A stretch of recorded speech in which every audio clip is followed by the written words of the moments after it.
Hello students, एक बार फिर से आपका स्वागत है एडू फ्यूचर चैनल पे।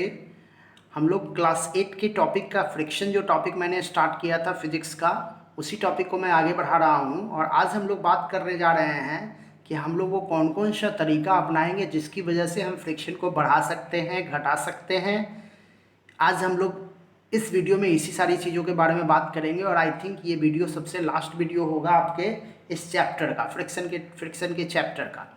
तो चलिए शुरू करते हैं हम लोग। देखिए, सबसे पहले हमने बात किया है फ्रिक्शन को इंक्रीज करने का। What are the various ways जिससे कि हम लोग फ्रिक्शन को बढ़ा सकते हैं। देखिए, फ्रिक्शन को बढ़ाना बहुत ज़रूरी है। मैंने आपके इसके पिछले वाले वीडियो में मैंने आपसे क्वेश्चन किया था ना कि friction is a necessary evil. Friction हमारे लिए ज़रूरत भी है और हमारे लिए खराबी भी है, हमारे लिए ये इसका जो है शॉर्टकमिंग भी है। तो आखिर वो कौन सा तरीका होगा जिसके थ्रू हम फ्रिक्शन को बढ़ाते हैं, हम लोग आज उसी टॉपिक पे बात करेंगे। तो देखिए, सबसे पहला एग्जांपल दिया गया है ब्रेक्स। देखिए, brakes are used in bikes to stop them suddenly from moving to increasing the friction. आप देखते होंगे कि अगर आपके गाड़ी का ये पहिया है और उसका जो रिम होता है ना, उसके साइड्स में देखिएगा ब्रेक लगा हुआ होता है इस तरह से, है ना, एक डिवाइस के द्वारा। तो ये ब्रेक जो होता है वो क्या होता है, इस पहिए के ऊपर जब आप ब्रेक को दबाते हो ना, तो ये ब्रेक जो होता है वो पहिए के सरफेस के ऊपर टच करता है। जब आप इसको नहीं दबाते हो तो ये टच में नहीं रहता है, लेकिन जैसे ही आप इसको प्रेस करते हो तो ये ब्रेक जो होता है वो पहिए के ऊपर क्या हो जाता है, प्रेस हो जाता है। आप देखिएगा किसी किसी ब्रेक सिस्टम में आप देखिएगा को तो कुछ स्पेशल टाइप का डिज़ाइनिंग भी किया हुआ रहता है। ये स्पेसिफिक डिज़ाइनिंग भी जो होता है वो कहीं ना कहीं क्या होता है, फ्रिक्शन को बढ़ाने के लिए, जिसकी वजह से तेज़ी से ब्रेक लगे। ओके, तो ब्रेक जो होता है वो किस सिस्टम पे काम करता है, फ्रिक्शनल सिस्टम पे काम करता है। उसी तरह से आप देखिएगा कि कबड्डी प्लेयर्स जो होते हैं वो अपने हाथ में सॉइल लगाते हैं। जब भी वो अपने पॉइंट्स के लिए जाते हैं ना, तो अपने हाथ में सॉइल लगाते हैं फॉर बेटर ग्रिपिंग, है ना, अच्छी पकड़ के लिए वो अपने हाथों पे क्या करते हैं, सॉइल को लगाते हैं, जिससे कि बेटर ग्रिप पैदा हो दूसरे खिलाड़ी के ऊपर उनका। उसी तरह से आप देखिएगा टायर्स वगैरह के ऊपर में, अगर आप देखिएगा टायर्स के ऊपर में देखिएगा तो कुछ स्पेशल टाइप का डिज़ाइनिंग क्रिएट किया हुआ रहता है ना उसके रिम्स पे, है ना, कुछ स्पेशल टाइप का डिज़ाइनिंग क्रिएट किए हुए रहता है। ये डिज़ाइनिंग किस लिए होता है, to increasing the force of friction, friction को बढ़ाने के लिए, क्योंकि जितना ज़्यादा फ्रिक्शन होगा तो इफेक्ट जो होगा उसका उतना हाई होगा, है ना, इसीलिए ये काम किया जाता है। तो ये सब अलग अलग मैंने एग्जाम्पल दिया है जिसकी वजह से हम लोग क्या करते हैं, फोर्स ऑफ फ्रिक्शन को बढ़ाते हैं। ओके, नेक्स्ट हम लोग देखने जा रहे हैं कि हम लोग फ्रिक्शन को रिड्यूस कैसे कर सकते हैं। ये तो हुआ फ्रिक्शन को बढ़ाने की बात, फ्रिक्शन को घटा कैसे सकते हैं।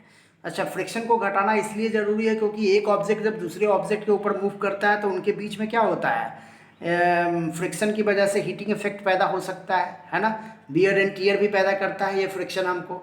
तो हम लोग आखिर कैसे करते हैं इस चीज़ को। तो देखिए, सबसे पहला एग्जाम्पल दिया गया है कैरम बोर्ड का, देख रहे हैं, powder of the sprinkle over the carrom board is decreasing the friction between board surface and striker, है ना। तो कैरम बोर्ड में हम लोग जो पाउडर स्प्रेड आउट करते हैं उसका वजह क्या है, to decrease the frictional force which occur between the striker and the surface of the board, है ना।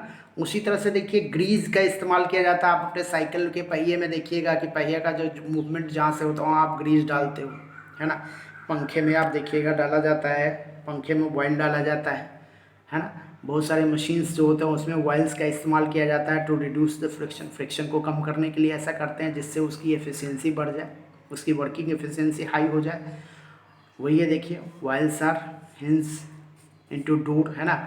जैसे डोर का जो जहाँ पे डोर्स जहाँ से जिस एरिया से मूव करता है उस एरिया में हम लोग क्या करते हैं, ऑयल या ग्रीज लगा देते हैं, जिसकी वजह से डोर जो होता है उसका मूवमेंट फ्री हो जाता है ड्यू टू फ्रिक्शन। तो ये अलग अलग तरीका है जिसके द्वारा हम फ्रिक्शन को क्या कर सकते हैं, रिड्यूस कर सकते हैं। अब हम लोग बात करने जा रहे हैं हम लोग फ्रिक्शन को डिक्रीज कैसे करेंगे। तो देखिए, वही चीज़ है, apply oil, grease, powder, smooth movement. जैसे आप देखते होंगे, मैंने बताया था ना, जैसे बॉल बेयरिंग है, तो बॉल बेयरिंग में हम लोग क्या करते हैं, छोटे छोटे बॉल्स को इसके अंदर रख देते हैं, जिसकी वजह से फ्रिक्शन कम होता है और ये बॉल बेयरिंग जो होता है बहुत तेज़ी से मूव करता है, फ्रिक्शन इसी की वजह से, है ना। वही है, और क्या, the substance that can reduce the amount of friction between the different object is called as lubricant, है ना। हम लोग लुब्रिकेंट का भी यूज़ करते हैं, जैसे आप देखते होंगे ऑयल वगैरह का या ग्रीस वगैरह का यूज़ किया जाता है फ्रिक्शन को कम करने के लिए। Okay, however we never reduce the friction at level of zero. देखो आप फ्रिक्शन को कम तो कर सकते हो, उसको जीरो नहीं कर सकते हो। किसी भी सरफेस के बीच के फ्रिक्शन को आप जीरो नहीं कर सकते हो। अगर सरफेस के बीच के फ्रिक्शन को अगर आप जीरो कर दोगे तो क्या हो जाएगा, इससे उसका मूवमेंट अनकंट्रोल्ड हो जाएगा, है ना।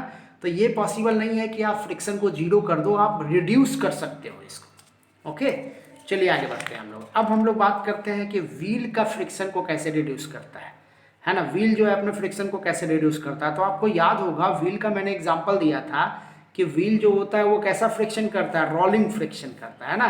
व्हील का जो फ्रिक्शन होता है किसी सरफेस के ऊपर वो कैसा फ्रिक्शन होता है, रोलिंग करता है, मतलब ये मूव करता है। तो व्हील में आप देखोगे कि व्हील का एक पर्टिकुलर हिस्सा कांटेक्ट में रहता है किसी पर्टिकुलर सरफेस के, है ना। वही है, देखो as we know that object roll over the surface, rolling friction is produce which resist the motion of on the surface, its magnitude is lesser than static and sliding friction. मैंने ये भी आपको पीछे बताया था कि सबसे ज़्यादा अगर कम फ्रिक्शनल फोर्स का जो वैल्यू होता है वो होता है रोलिंग फ्रिक्शन का, उसके बाद मैंने बताया था स्लाइडिंग फ्रिक्शन का, और सबसे ज़्यादा होता है किसका, स्टैटिक फ्रिक्शन का। मैंने एक दिया था ना, आपको याद होगा कि स्टैटिक फ्रिक्शन का सबसे ज़्यादा वैल्यू होता है, तब होता है स्लाइडिंग फ्रिक्शन का, और तब होता है रोलिंग फ्रिक्शन का। तो रोलिंग फ्रिक्शन सबसे कम है, तो रोलिंग फ्रिक्शन जब सबसे कम है तो इसका मूवमेंट भी क्या होगा, आसानी से होगा। इसी वजह से हम लोग क्या करते हैं कि कोई भी अगर मान लीजिए आप क्या है बाइक वगैरह है या फिर कोई भी जो व्हीकल्स वगैरह है उसमें क्या किया जाता है, पहिए का इस्तेमाल किया जाता है।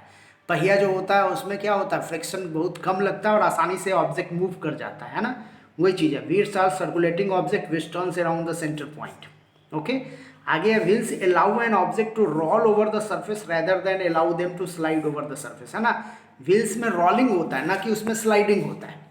तो रोलिंग की वजह से क्या होता है, रोलिंग की वजह से उसका जो कॉन्टैक्ट एरिया होता है बहुत कम होता है, और जितना कम एरिया कॉन्टैक्ट में होगा फ्रिक्शन फोर्स उतना क्या होगा, कम होगा। जबकि अगर आप ड्रैगिंग करोगे, मान लो इस ऑब्जेक्ट को आप ड्रैग कर रहे हो तो इसका कॉन्टैक्ट एरिया क्या है, ज़्यादा है ना एज कम्पेयर टू व्हील के कॉन्टैक्ट एरिया से। तो व्हील का कॉन्टैक्ट एरिया अगर कम है तो उसमें फ्रिक्शन क्या है, कम, और इस ड्रैगिंग वाले ऑब्जेक्ट में ड्रैगिंग पॉइंट का कॉन्टैक्ट एरिया ज़्यादा है तो फ्रिक्शन हाई।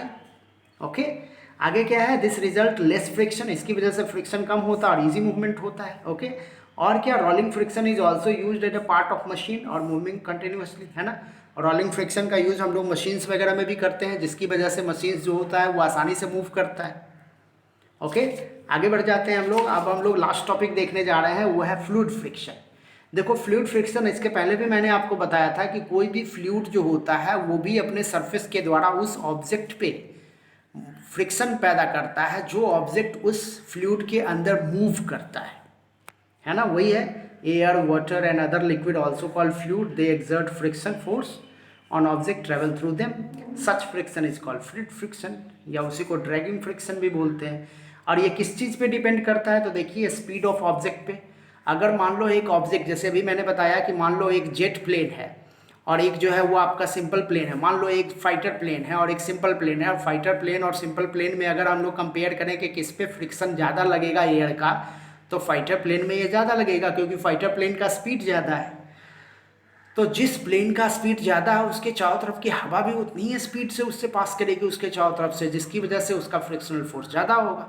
अगर आप अपने हाथों को बहुत तेज़ी से रब करते हो तो देखोगे आपके हाथों के बीच में जो हीटिंग इफेक्ट होगा वो तेज़ी से पैदा होगा, है ना। जबकि धीरे धीरे रब करते हो तो कंपैरेटिवली कम पैदा होगा। वही बात यहाँ भी है कि एक फ्लूइड के सरफेस से अगर कोई ऑब्जेक्ट तेज़ी से पास करता है, तेज़ी से मूव करता है, तो उसके बीच का फ्रिक्शन बहुत हाई होता है। लेकिन एक फ्लूइड के सरफेस से अगर कोई ऑब्जेक्ट धीरे धीरे पास करेगा तो उसका फ्रिक्शनल फोर्स कंपैरेटिवली कम होता है। ओके, आगे है नेचर ऑफ फ्लूइड, मतलब अगर इसकी वेस्कोसिटी, अगर मान लो डेंसिटी ऑफ फ्लूइड ज़्यादा होगा तो उसका फ्रिक्शनल फोर्स क्या होगा, ज़्यादा होगा। प्लस शेप ऑफ ऑब्जेक्ट, मान लो शिप है, बोट है, तो आप देखिएगा इसका देखो आप सीधे सीधे ये समझो कि एरिया ऑफ कॉन्टैक्ट जितना कम होगा ऑब्जेक्ट के साथ फ्लूइड का, फ्रिक्शनल फोर्स उतना कम होगा, और एरिया ऑफ कांटेक्ट जितना ज़्यादा फ्रिक्शनल फोर्स उतना ज़्यादा। तो जैसे देखिए शिप है, बोट है, बर्ड्स है, एरोप्लेन है, फिशेज है, ये सब का क्या होता है, बॉडी स्ट्रीम लाइंड होता है। तो स्ट्रीम लाइंड बॉडी के वजह से क्या होता है, एरिया ऑफ कांटेक्ट कम होता है। एरिया ऑफ कांटेक्ट कम होता है तो इनको फ्रिक्शन का फोर्स का सामना बहुत कम करना पड़ता है। ओके, तो इस तरह से हमारा ये टॉपिक जो है फ्रिक्शन, ये आपका फिनिश हो रहा है। और आपको करना क्या है कि इस टॉपिक से रिलेटेड जो क्वेश्चंस आपके बुक में अवेलेबल हैं, सबसे पहले तो आप एनसीईआरटी ज़रूर बनाओ। उसके अलावा जो साइड बुक्स आपके पास अवेलेबल हैं उसको आप ज़रूर बनाइए। प्लस इसका कुछ इंपॉर्टेंट क्वेश्चन हमारे द्वारा भी प्रोवाइड कर दिया जाएगा आपको टेलीग्राम चैनल पे, है ना। टेलीग्राम आप एक एप्लीकेशन है, उसको आप अपने मोबाइल में ये कर लो, अपने मोबाइल में उसको ले लीजिए आप गूगल प्ले स्टोर से जा कर के, और आप इस टेलीग्राम पे आप हमको फॉलो कर सकते हैं। उसमें क्वेश्चंस मैंने प्रोवाइड कर दिया है, आप उस क्वेश्चंस को बनाइए। अगर उस क्वेश्चंस में कोई डाउट है तो आप ज़रूर से ज़रूर हमारे कमेंट बॉक्स में आकर के हमसे पूछिए, या आप डायरेक्ट वहाँ से हमको हमें वो क्वेश्चन पूछ सकते हैं। तो मुझे ऐसा है कि आपको ये सारा टॉपिक काफ़ी अच्छे से समझ में आ गया होगा। और अगर आपको ये टॉपिक काफ़ी अच्छे ढंग से समझ में आ रहा है तो आप अपने दोस्तों के साथ इस चैनल को ज़रूर से ज़रूर सब्सक्राइब कीजिए, और अपने दोस्तों को बताइए इस चैनल के बारे में। बहुत बहुत धन्यवाद आप लोगों का एडू फ्यूचर चैनल पे बने रहने के लिए।